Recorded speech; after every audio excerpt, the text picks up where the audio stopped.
कहते हैं वे विपत्ति की तरह आए, कहते हैं वे प्रदूषण की तरह फैले।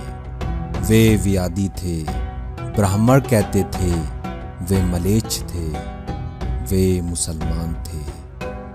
उन्होंने अपने घोड़े सिंधु में उतारे और पुकारते रहे, हिंदू हिंदू हिंदू। बड़ी जाति को उन्होंने बड़ा नाम दिया, नदी का नाम दिया। वे हर गहरी और अविरल नदी को पार करना चाहते थे। वे मुसलमान थे, वे मुसलमान थे, लेकिन वे भी यदि कबीर की समझदारी का सहारा लिया जाए तो हिंदुओं की तरह पैदा होते थे। उनके पास बड़ी बड़ी कहानियाँ थी, चलने की, ठहरने की, पिटने की और मृत्यु की। प्रतिपक्षी के खून में घुटनों तक और अपने खून में कंधों तक वे डूबे होते थे। उनकी मुट्ठियों में घोड़ों की लगामें और मियानों में सभ्यता के नक्शे होते थे। न मृत्यु के लिए नहीं, वे मृत्यु के लिए युद्ध नहीं लड़ते थे। वे मुसलमान थे, वे मुसलमान थे। वे फारस से आए, तुरान से आए, समरकंद, फरगना, सिस्तान से आए, तुर्किस्तान से आए। वे बहुत दूर से आए, फिर भी वे पृथ्वी के ही कुछ हिस्सों से आए। वे आए क्योंकि वे आ सकते थे। वे मुसलमान थे। वे मुसलमान थे कि या खुदा उनकी शक्लें आदमियों से मिलती थी हूबहू। वे महत्वपूर्ण अप्रवासी थे क्योंकि उनके पास दुख की स्मृतियाँ थीं। वे घोड़ों के साथ सोते थे और चट्टानों पर वीरे बिखेर देते थे। वे निर्माण के लिए बेचैन थे। वे मुसलमान थे।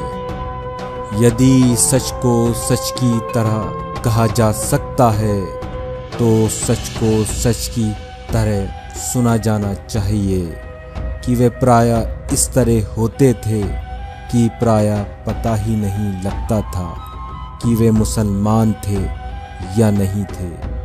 वे मुसलमान थे।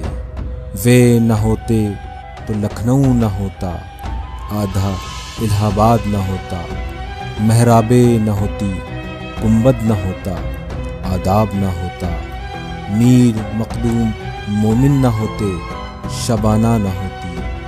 वे न होते तो उपमहाद्वीप के संगीत को सुनने वाला खुसरो न होता। वे न होते तो पूरे देश के गुस्से से बेचैन होने वाला कबीर न होता। वे न होते तो भारतीय उपमहाद्वीप के दुख को कहने वाला गालिब न होता। मुसलमान न होते तो 1857 न होता। वे थे तो चचा हसन थे। वे थे तो पतंगों से रंगीन आसमान थे। वे मुसलमान थे। वे मुसलमान थे और हिंदुस्तान में थे और उनके रिश्तेदार पाकिस्तान में थे। वे सोचते थे कि काश वे एक बार पाकिस्तान जा सकते। वे सोचते थे और सोचकर डरते थे। इमरान खान को देखकर वो खुश होते थे। वे खुश होते थे और खुश होकर डरते थे। वे जितना पीएसी के सिपाही से डरते थे उतना ही राम से। वे मुरादाबाद से डरते थे। वे मेरठ से डरते थे। वे भागलपुर से डरते थे। वे अकड़ते थे लेकिन डरते थे। वे पवित्र रंगों से डरते थे। वे अपने मुसलमान होने से डरते थे।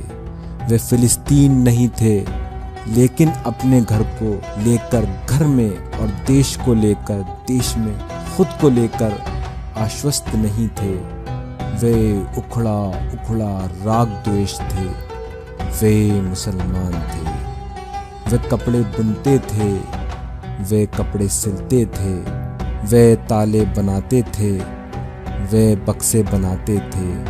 उनके श्रम की आवाज़ें पूरे शहर में गूंजती रहती थी। वे शहर के बाहर रहते थे, वे मुसलमान थे, वे मुसलमान थे, लेकिन दमिश्क उनका शहर नहीं था।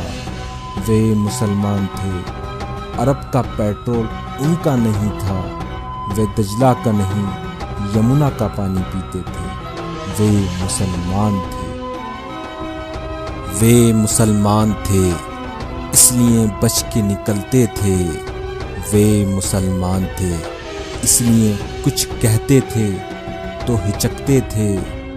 देश के ज़्यादातर अखबार ये कहते थे कि मुसलमान के कारण ही कर्फ्यू लगते हैं।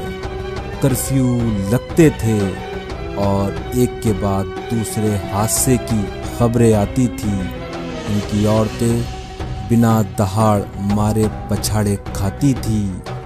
बच्चे दीवारों से चिपके रहते थे। वे मुसलमान थे, वे मुसलमान थे, इसलिए जंग लगे तालों की तरह वे खुलते नहीं थे।